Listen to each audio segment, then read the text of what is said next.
Hi everyone, thank you for joining my channel. This is Living Divinity. So tonight I want to talk about the games people play.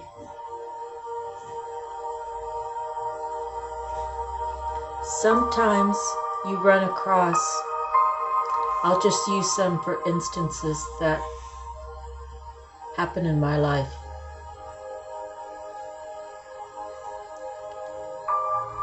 When I was in high school, my senior year, was my third high school that I went to. It was really not easy making friends. So I did meet a young man who was also a senior, and he had a real nice Mustang. Not that it was the car, but just how many kids have nice cars their senior year. But he really seemed to take to me. And you know, we went out on a few outings. And he ended up taking me to some of his friends' house who were adults a lot older than us. And well, I really liked the young boy, the young man, the guy. I really liked it. And I felt really good about the people that he introduced me to, and I would stop by with my girlfriend and we would visit with them. Now, I don't even remember the guy's name from high school, but I remember one of the guys, well actually a couple of the guys that me and my girlfriend were introduced to. And one guy, his name was Jeff, and he liked my girlfriend Christine, so they dated for a while. And I still liked this young boy, but Albert, who was clearly gay, he asked me one day, I think we were at their house like on a Saturday, drinking beer, and he asked me, could he talk to me? And I said, sure. So he's like, oh, I want to talk to you in my bedroom. And I was really kind of hesitant to going back there because I was thinking, oh my goodness, does he want to try to go straight with me? And it was, but for some reason I just really trusted him. Anyway, so we went back and he was laying on his bed and he was talking to me about this guy driving this Mustang. And he tells me, you know, I don't know what to do about this guy. I let him use my car. We spend time together, but the guy's kind of in and out. And so I asked him, it's like, you guys are seeing each other like boyfriends? And he said, yeah. And I said, wow. I didn't want to tell him about me and his boyfriend. So I just gave him my honest opinion. And I said, well, I think what I would do if I was you, I would take that car back and tell him to take a hike. If he's not being faithful to you, if he's not being true to you, you're giving him items probably, I don't know, I can't remember, it was a long time ago, I just remember the car. So the game that the guy was playing was, well, I don't know why he would decide to, you know, like try to meet girls and try to be with guys. But I just gave him my honest opinion, is to get the car back, drop him and tell him to go kick rocks, basically. So this guy was just using this gay guy who was so giving and so kind and doing whatever he wanted to do, whatever to each other, just to have the car to drive it around school and stuff.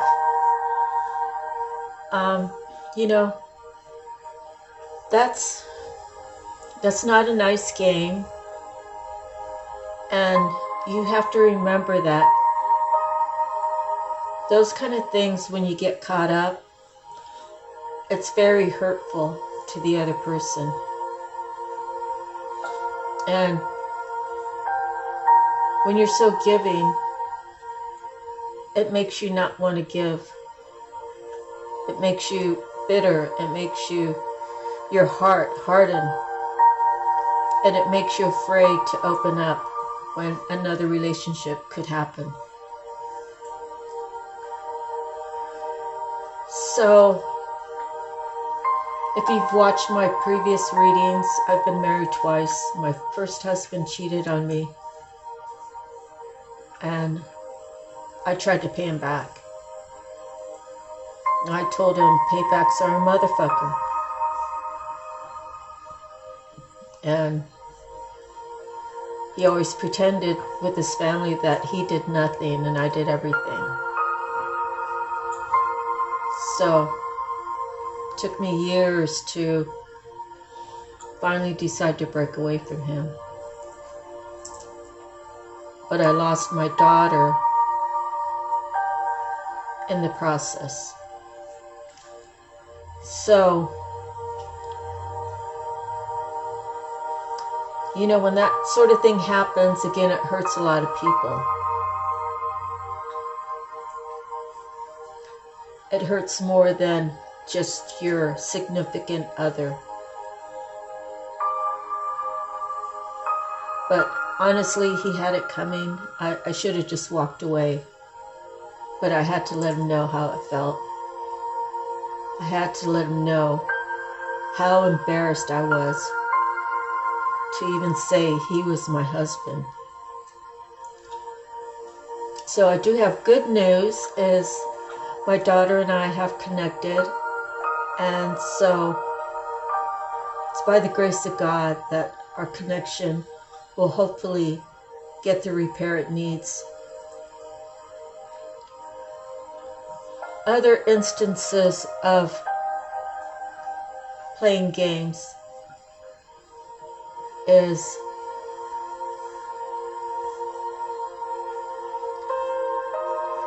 when women get together, I actually say they're cackling because I don't get involved in the gossip. Gossip causes confusion. It causes people to look at someone and treat them like a leper. It makes that person feel insignificant. It makes that person feel unworthy. And people have always tried to do that to me. And it took me all these years. I really didn't let it bother me to, in the way that it affected me, because I always was myself. I always wanted to be myself. I never wanted to really be someone else. I wanted to always be myself.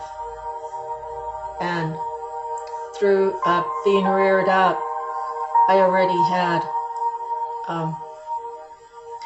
had that, where my siblings kind of treated me like that, so it was nothing new. So in the recent past, somebody tried to make me feel small. They said I was running the streets and I had STDs, and I everything I got, I had to do something for it, which was farthest from the truth. Because God has done everything for me. It took me reaching bottom to reach up for God. And I'm grateful for the experience. I'm grateful for all the negative experiences. And I've learned that if someone has something negative to say, if they can't say it to my face, that should be a clear indication to others that, maybe they should do their own research. And some of the people that this person spoke to, they knew me. I mean, they knew me just as much as anybody else did, because all these people were just acquaintances. So this person who was female walked up to me and said that she liked women too. And I said, that's nice, and I darted off to the right. And I never spoke about it again. So that was her reasoning for trying to destroy my reputation. And,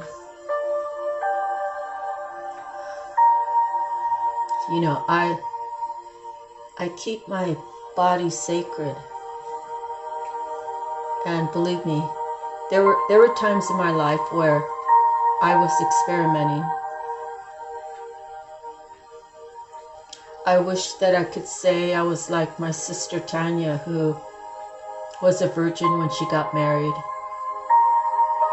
And the man she married was the only man she was ever with.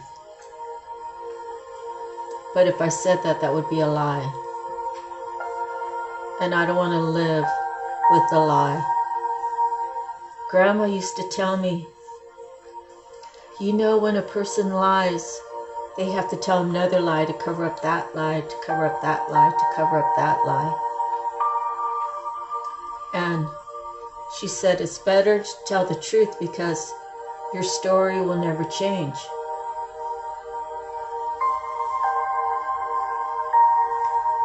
And I've carried so much of these little tidbits about my grandmother that carried me through.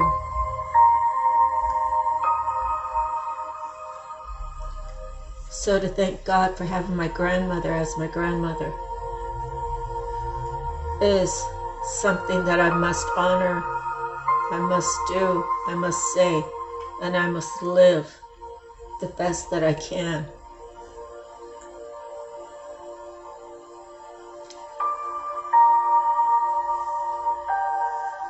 And I've always tried to treat people well. I've always tried to give good advice.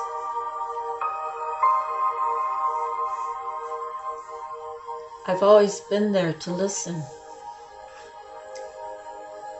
So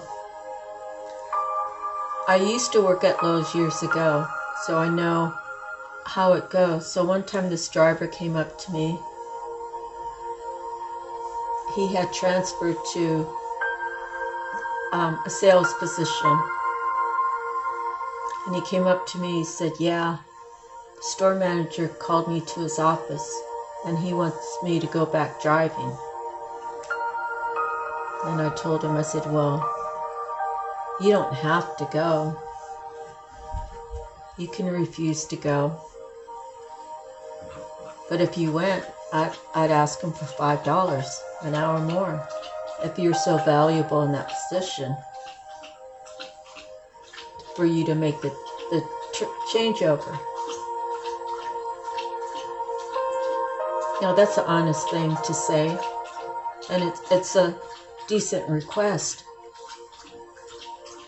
They needed him to go back to driving because I guess their delivery department was short-handed or failing, and he was an experienced driver.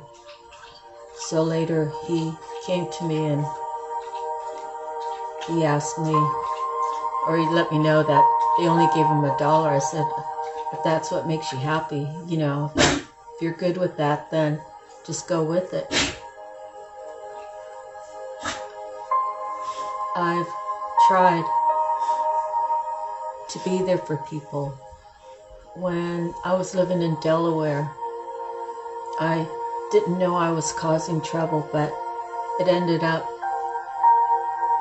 I caused a problem between a married couple. That was Will. He was a driver for Lowe's, and I knew him and his wife. And well, there was another girl in another department, and all she said was, "Wow, he has nice legs." I just giggled at her, so she thought his legs were nice. Now, I made the mistake in telling him because, I guess it's an ego-based thing where I thought he was solid in his relationship, and I thought that he would find humor in it. But his ego took over, and he started to have an affair with this girl. And it was a bad situation. I was only telling the truth. Sometimes I guess I need to learn to zip it up. But I just found the humor in it, and I thought he would find the humor in it also. So what turned out was his wife was an expert investigator. And she found out where the girl lived, and she's trying to tighten down her husband. And he came and stayed at our house for a while, me and my second husband's. And I would go to work, and the girl at work would say, "Well, he tells me he loves me. He tells me he loves me." And I'm like, I don't really want to get involved, like he's a married man. Are you really thinking this through? Then I'd get home, and Dawn would call me, and she would say, "He tells me he really loves me. He tells me he really loves me." And I knocked on his door, and I made him leave and go back to his wife. I said, "You can't tell both women that you love them. You have to choose. You just have to choose. So you can't stay here with us anymore. You got to go back to your home." And to be truthfully honest with you, I don't know how his wife ever got over it. As far as I know, they're still married, but I don't really communicate with them anymore. So my part was really totally innocent. Like I said, I thought he would find humor in it, and I thought he had a solid relationship. His wife just had a baby, and he loved that little baby girl and never complained about anything at home. But had I known that he would have jumped on it, I would have never have shared that information with him. But you can't tell two women that you love them, because maybe they both actually love you. And saying to the man, it's not right. You have to choose. To string along women is a crazy thing. And women can do the same thing. Women can do the same thing. And some can have 3 or 4. A whole, what do they call it? Concubines? That's sharing all of your energy with all these different people. So the thing is about it is, when you share your energy with one person and you two are both faithful, there's no worry about, are they going to come home and be dirty? Are they going to give me something? You know, what is the situation really, you know, if you're not faithful? To share with your spouse, but to go share with Tom, Dick, or Harry, you don't know all the people that Tom, Dick, and Harry are involved with. You know, so you're sharing your energy with all these different people. So I'm still learning all of this, but I'm understanding, like, energetically, you are sharing your energy. You could be sharing your energy by sleeping with one extra person with 100 different people. Because if that person's dealing with 5 people and those 5 people are dealing with 5 other people, that's already 25, plus that person is 26. Plus all those other 25 people, how many more are they dealing with? So spiritually, you're hurting yourself because there's negative entities attached to where someone is going to sleep around. You start carrying on those characteristics. It's the entity that enters into your spirit. And you just never know what you're going to end up with. My first husband, he had gone to Texas, and there was big work in the 80s. All the oil stuff going on down there, and he had a buddy down there doing underwater diving. I supported his venture. I supported him emotionally and financially to get him down there. And I actually was sending him almost all my money. He was supposed to be putting it in the bank. So, you know, collecting his work money and the money that I sent to him, and I had enough just to get by on. And he was never home. He was always out. He stayed with Ray and his wife. And every time I called, he was out. And finally, he said he's coming back, so I had to rush to get an apartment. And we became roommates with another couple. But when he got back, he didn't have any money saved. All the money that I was saving him, sending him, he was supposed to be saving. He was partying. I trusted him. And we lived with the other couple for about, 4 months, 6 months, and we bought a house. You know, being a veteran, you don't have to have that much money down to buy a house. And we bought the house, and for 2 years, he was out running around like crazy. And I waited 2 years before I decided I was going to try to pay him back. But I wasn't like a slew of guys. It was one guy. Whenever he was available and I was available, we got together. That was it. And I don't know how many people he was sharing himself with. Anywho, as the story goes on, we ended up having to sell that house after a year and a half because all the partying he was doing, all the overdrafts he was causing, we had to sell the house. So we ended up getting a house to rent with the same couple. And it was a cute little house because their bedroom was upstairs. It was just a ranch home, but in the back of the house, there was a sunken in living room, and then our bedroom was behind that. So, you know, we could have dinner together, or we could, you know, stay totally separate. with the other couple, but I was working at UPS then on the night shift for a PM clerk. So I had to start at 6 and I could be done at 9:30 all the way to midnight or 1 o'clock, depending upon what time of the year it was.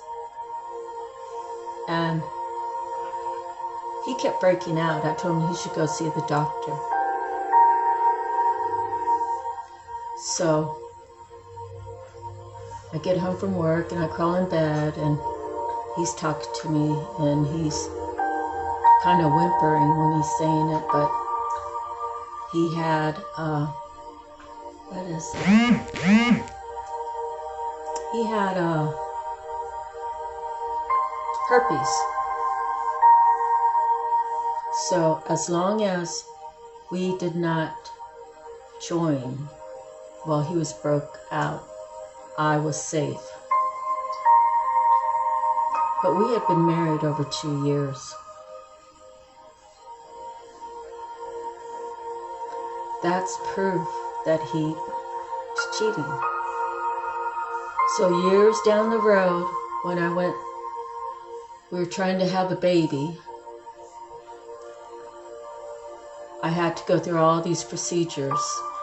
I had to make sure that my body was clean. I had to make sure they had to do like a procedure where they went through my belly button to look at my ovaries. The doctor told me I was clean. I never was contracted with that disease, thank God. And I was able to have my daughter.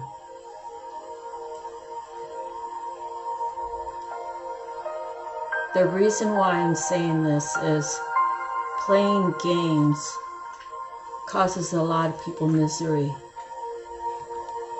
The person playing the games, however, is so narcissistic, so selfish, so uncaring, that they continue to do it whether you like it or not.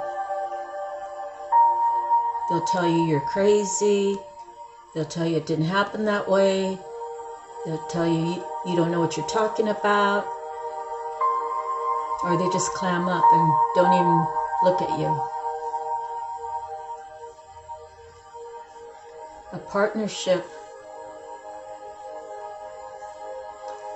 I don't know, I don't think we should be stuck together all the time. But we should treat each other when we're apart as if we're together. We should treat each other with the utmost respect and honor the words of marriage.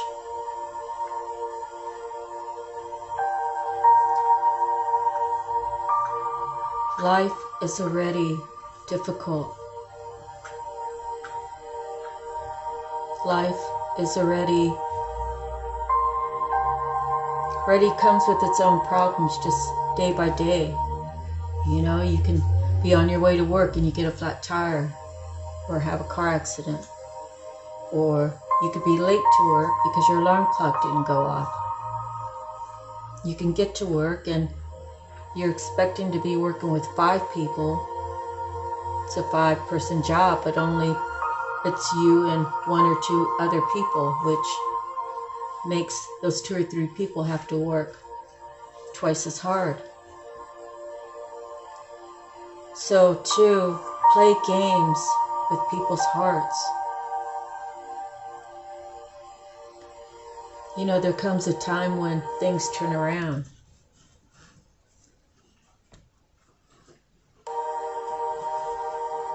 You know, the table turns. And yes, paybacks are that MF. You know, I heard the other day, fa-ah-ho. And it's F around and find out. I think that's right. Yeah. Anyways, oh yeah, it's F-A-A-F-O. So, when you are a child of God, people, especially if they have heard that you can read their minds, they stay away from you. I can't exactly read people's minds. What I have is, I have this connection with my ancestors, with my spirit guides, with my angels that watch over me and protect me, and God. And it helps me decipher who I'm dealing with. So another quick story I can tell you is, I have a relative, and her family was trying to take what God has given me, the ideas, and she wanted to know, because I told her if she's willing to help me, I'll share it with her. So I told her about it. She had a choice to help me and join in, or to say no, I'm not going to help you, or to try to stab me in the back.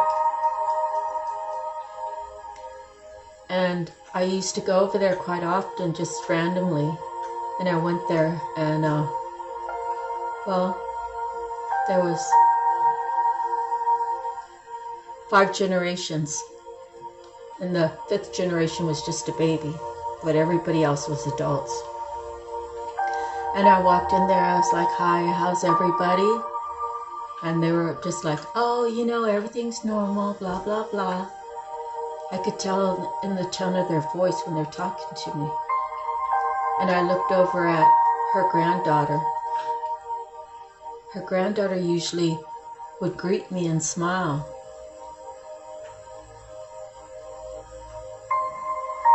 And she didn't do that. Her eyes looked very sad, and she looked down. And I didn't think, I just knew that there was something in the air. I couldn't put my finger on it.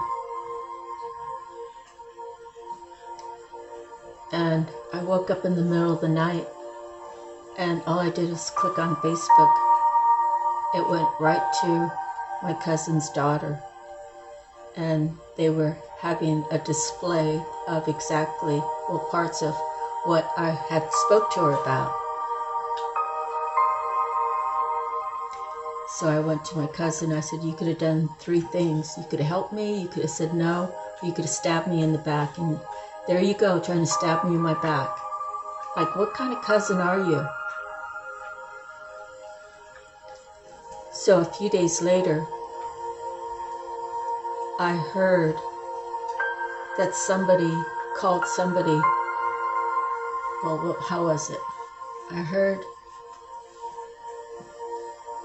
something like, who the F does that effing bitch think she is?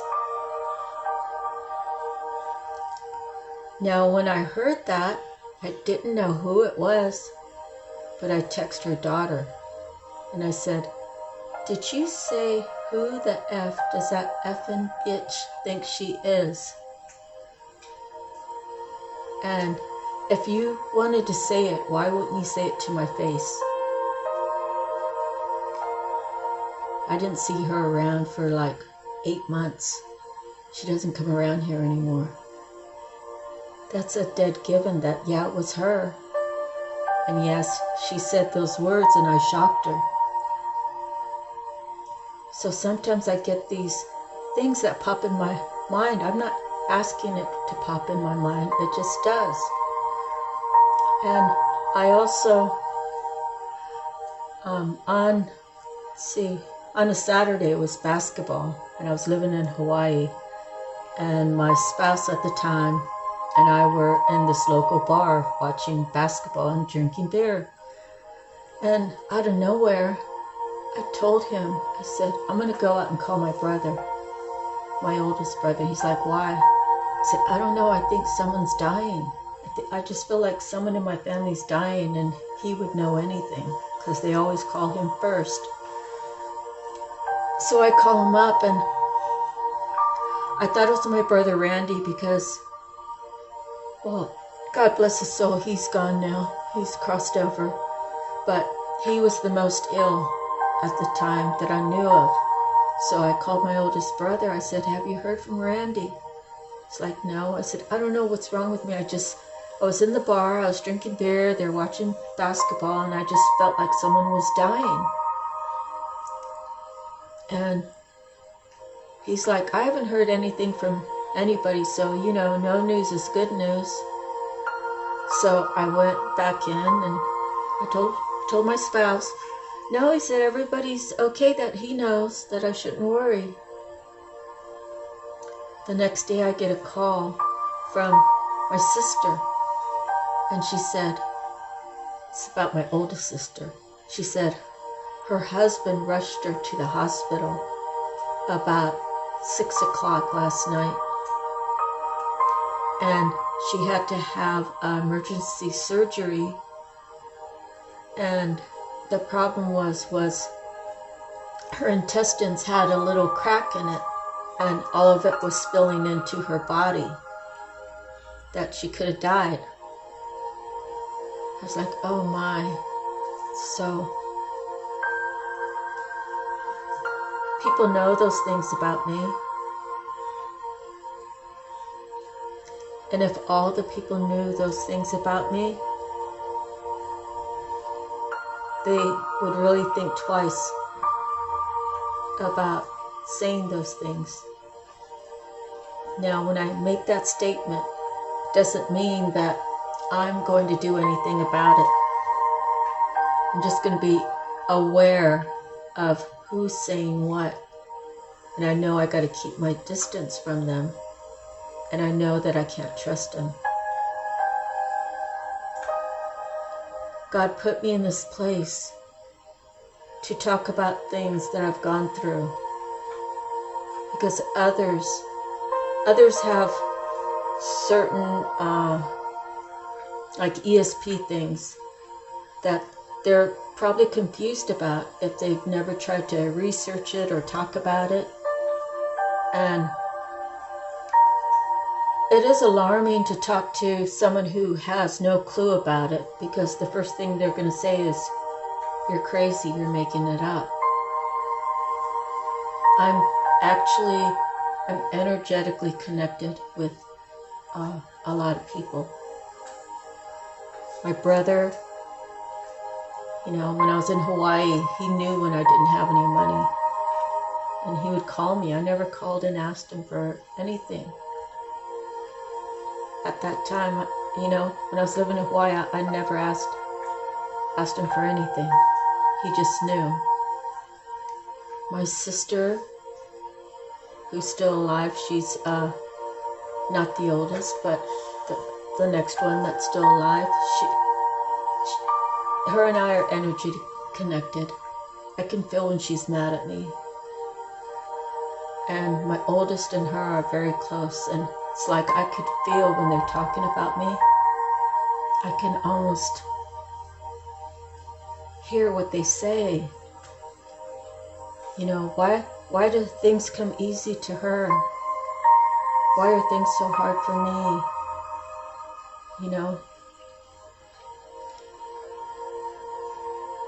God wants me to be here on this channel, not to worry about anything else that's going on in the world. I don't have a TV. I did have a TV, but I never got cable and I never watched it. I listen to music.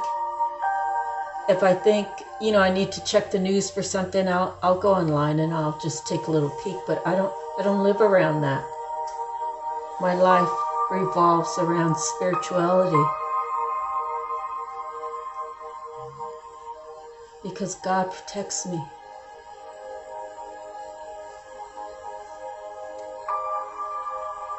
God can protect you if you open your heart to Him. He would rather have you speak to Him than decide to hang yourself, decide to take too many pills, decide to get in a car and run it off a cliff. He would rather that you speak to Him. and talk to him and tell him how you're feeling. He already knows everything, but free will. He won't touch you because of free will. But if you open your heart and say, God, dear God, I'm in a terrible spot right now. Can I open my heart to you? Will you receive my spirit? Will you help me through this, Lord? And he will answer. God will answer. Now, you have to imagine in your mind, first of all, if you're not really connected, I mean, you are connected, but if you're not hearing, reading, seeing the signs, you should try thinking, if I'm feeling this way, and if I'm talking to God, how do I feel like he would answer? Would God ever say, well, you've been a bad boy, so, if you're in a dark spot, I'm just going to leave you there. You might have karma to pay. You might have done something bad. But I don't believe God would let you hang yourself if you reach to him. I believe that God would say to me, dear child, my love for you is immense. Please don't harm yourself. Please don't do that. Please open up the Bible. Please read about me. Please seek people who are like-minded that will give you support, that will help you find your way. People you can trust that won't betray what you're telling them. Know that I'm with you. Know that I'm never alone. That you're never alone, I'm sorry. Know that help is on its way.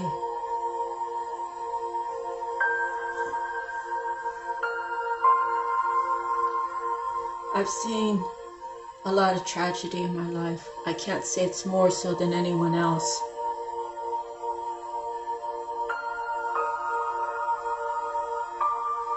Everyone in my family, my oldest brother had to pull the plug on my mom because my dad wasn't strong enough to do it. He's the oldest. I was present when my dad was rushing her to the hospital. I live hearing her voice scrambled where I couldn't really understand what she was saying, barely putting words out. I saw my mother's eyes rolling in the back of her head, trying to stay with us. But you see, my family didn't have to go through that. They don't have a first clue what's in my mind.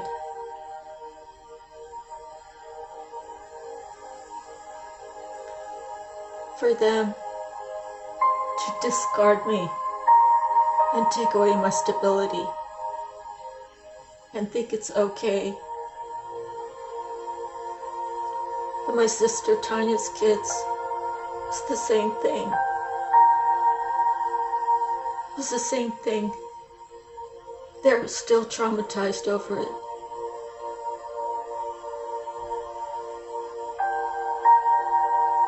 It makes significant people feel insignificant.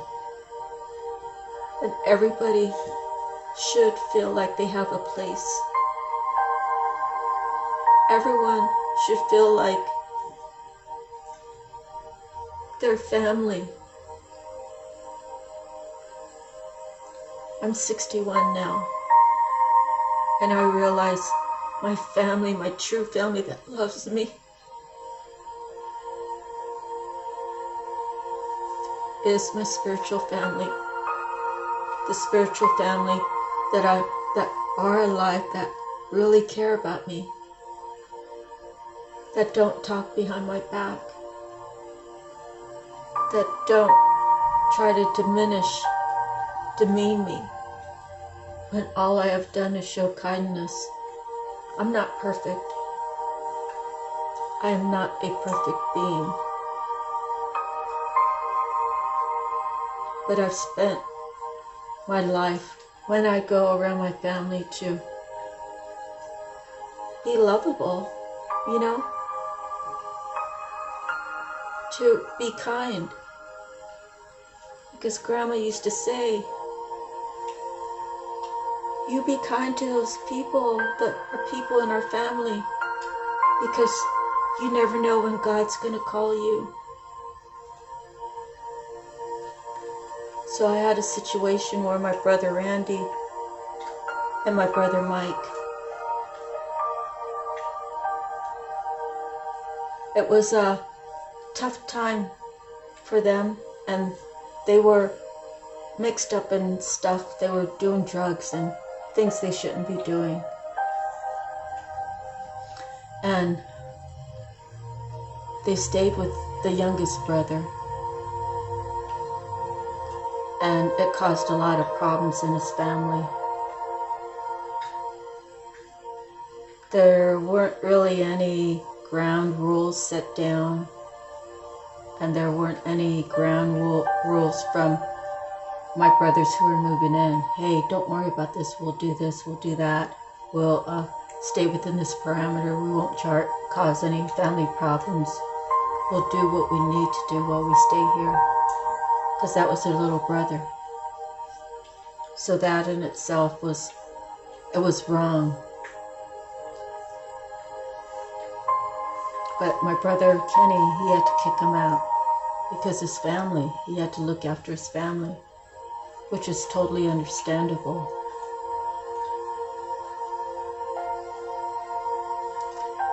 Since I've been back, well, let me back up a bit. My brother Michael died. And my oldest brother Robert, I love him so much. He said, can you deal with this since you were ex-military? Can you finagle your way through to figure out what all's going on? Well, it cost $1,000 to bury him, or to cremate him, for the military people. And no one wanted to give. And I think I've told all that part of the story before in one of my other videos.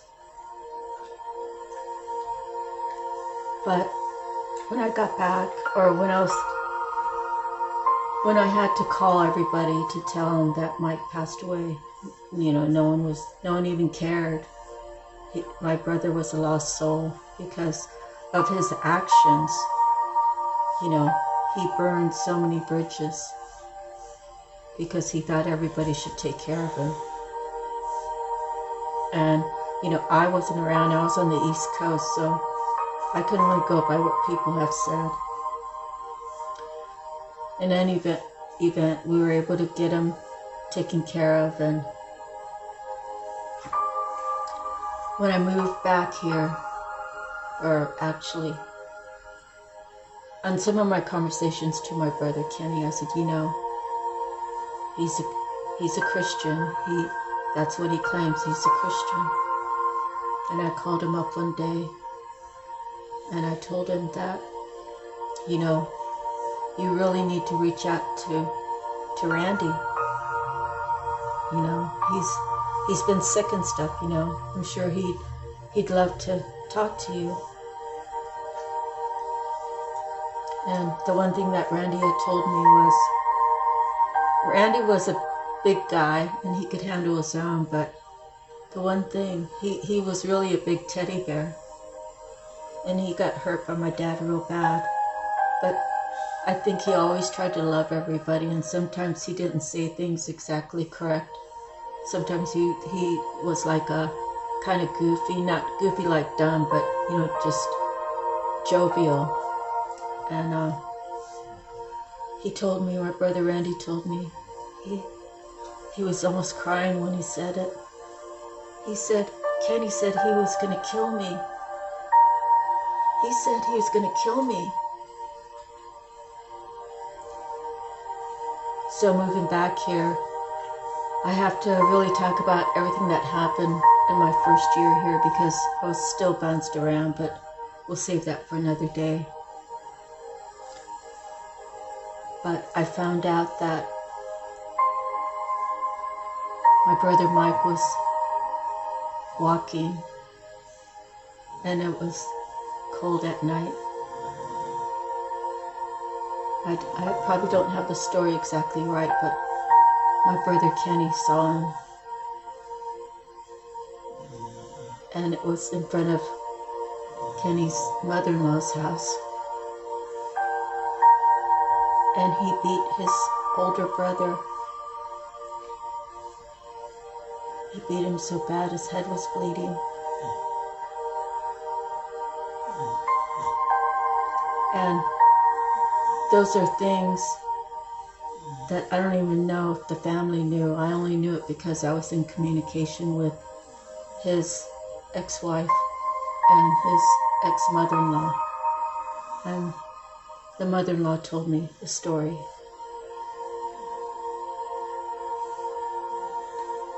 So, even Christians fall off. But where do they get back?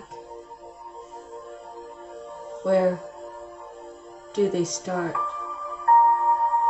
believing in God again? What happened to them to make them not believe in God?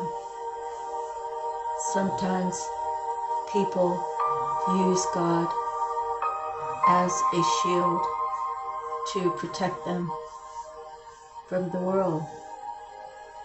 For example, if you believe you're talking to a woman who's a Christian and you have a natural honor and respect, you're not going to go and use the F word in a conversation, or you're not going to, be trying to get her hair to stand up and start yelling and screaming at her.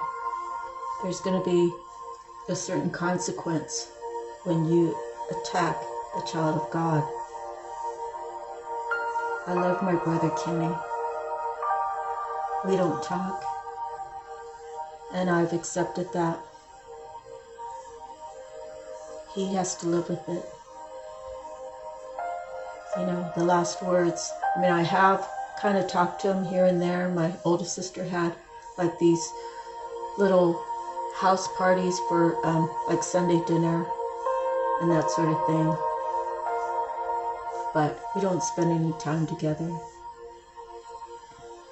But the last thing I said when I left his house was, Mom's gonna haunt you in your dreams for the way you treated me.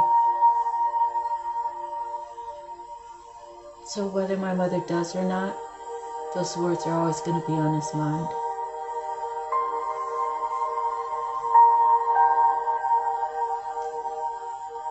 We used to be so close, but because he's been hurt, and because I was unsure, I didn't really clarify. I was still trying to feel my way out. I had only been with him for 16 days. He promised me work, but then he said there's no work because it was the time of the year. I was still trying to figure things out. And instead of him speaking to me rationally, he decided to see how much he could push me and how much I would take, knowing that I already came out of a horrific marriage. My own brother. So I left. I left everything proper just like I promised him.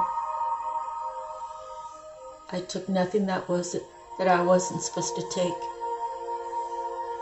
And I actually left things that I really cherish and wish I would have been able to had my mind straight enough to grab them. But I didn't. But I say it's okay. Let him enjoy them.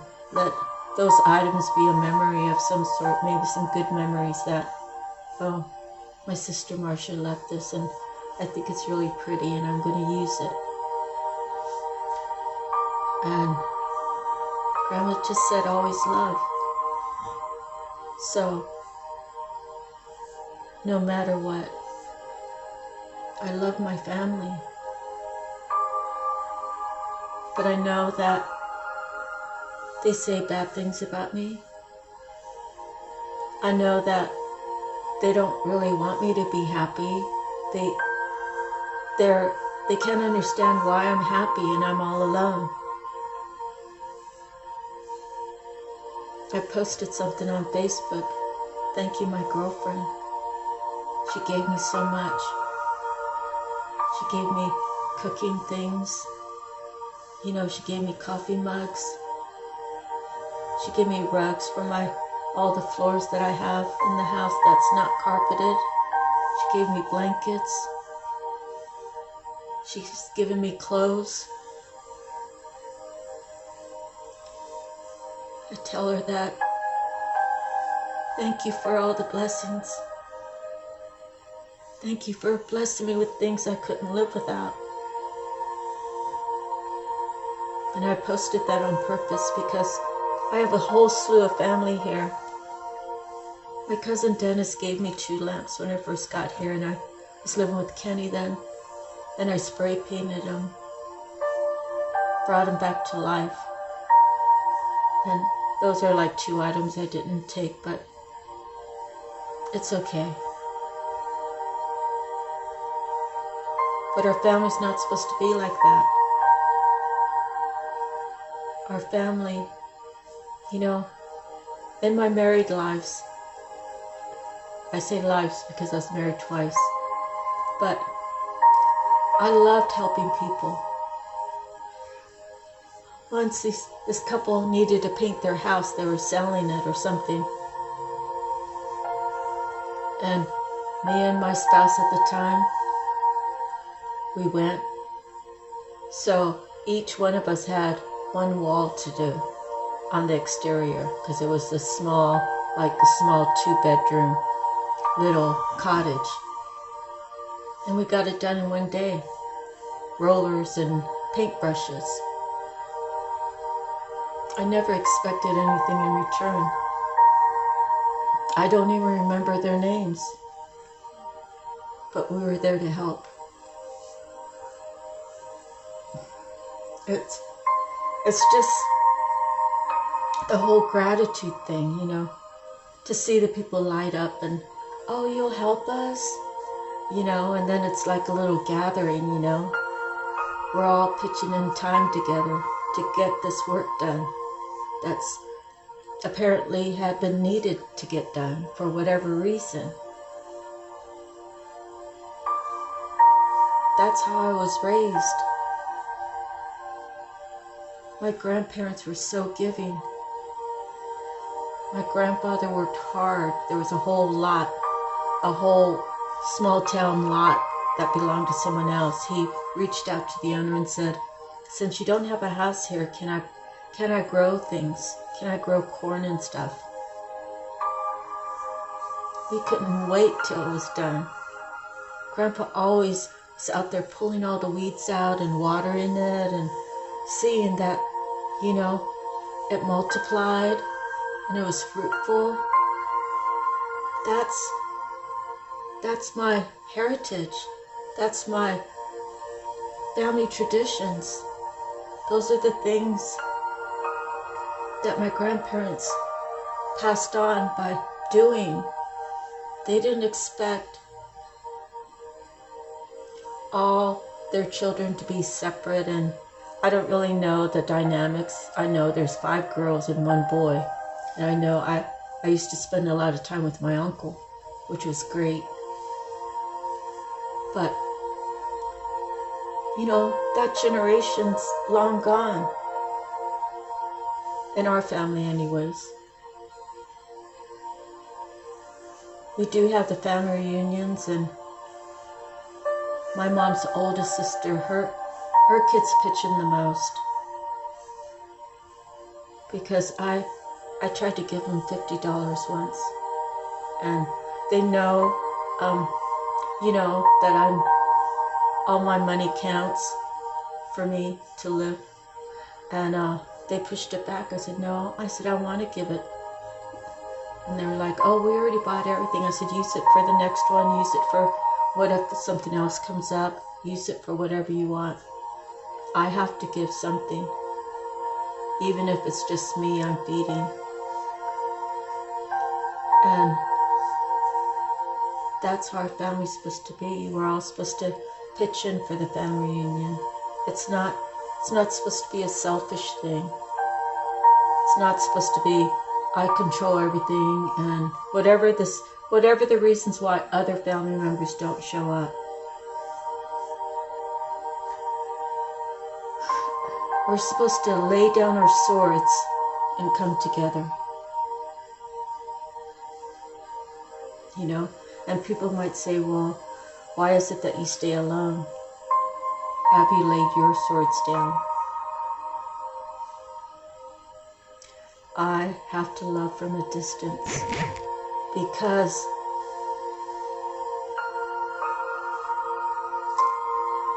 this is the bigger picture. Even though someone in Japan is not my blood relative, he or she is my spiritual sister or brother. This is what I'm supposed to be doing. And I have to keep my vibe at a certain level.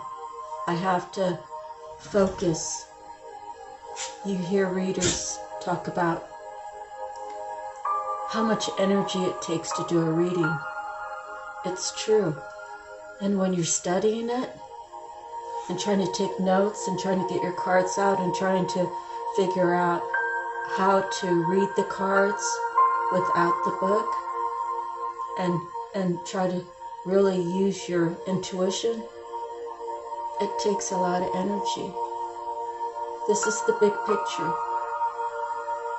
To make the shift around the world. To get people to gather together and not battle each other, country to country or project to project, or, you know, who's going to be president.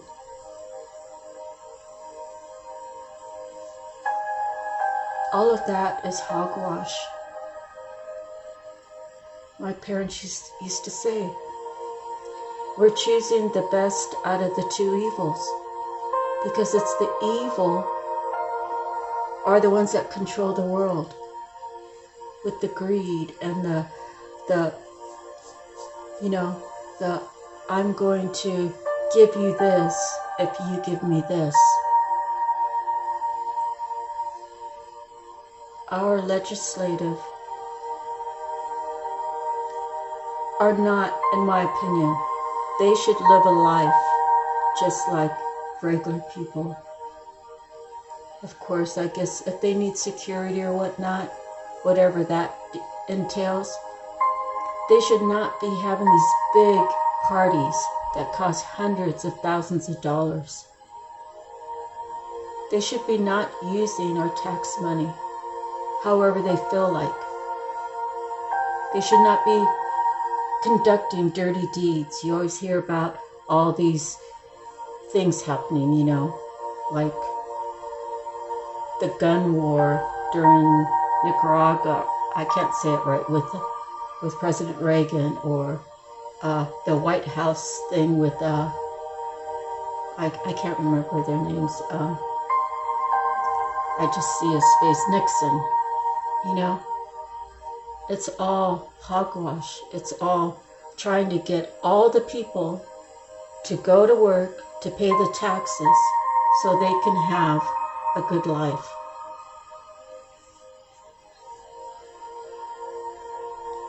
The decision-making process is a battle.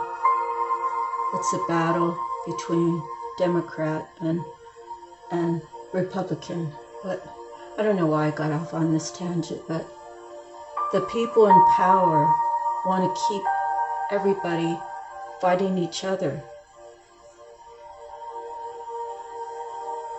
They want chaos. You know, when they say, oh my gosh, we're going to run out of toilet paper. Everybody goes out and fights over toilet paper. You know, everything's exaggerated. Everything is, hurry up and get it. Let's talk about this so they will see how the little mice run around like crazy. Our lives shouldn't be like that. Our lives, you know, we have all these people going and tearing up retail stores. And they're stealing from people, you know, companies. Yeah, they're really rich, those companies. But what happens then? Their prices get hiked, and the people that want to honestly pay for the products have to pay more money because we have people just rampage and stealing. So they want more chaos, and God wants more peace. So the bigger picture is we have to come on these platforms, talk about these things, talk about what we've been through, talk about having compassion, talking about rebuilding your community, talking about making sure your neighbor is safe, talking about if your neighbor needs help, if your neighbor fell down, if your neighbor needs help carrying the groceries in. It's rebuilding our communities, and we need to start protecting each other like we did back in the days. Families united, spiritual families united. We're all related. So that's the end of my little talk there. I hope and pray that you were able to get something out of it. Please like, share, and subscribe. And if you'd like to make any donations, please look at the box down below, and I'll have that information there for you. God bless. Thank you. Keep praying. Keep reaching out to people. Keep talking to people about God and how He's changed your life. Maybe you want to get a platform. Maybe you want to get a YouTube. It's very easy. It's learning different things. You can never learn everything there is about God. You can never learn everything there is about love. But you can always begin to take a good step forward and begin. Thank you. Good night. See you the next time. God bless.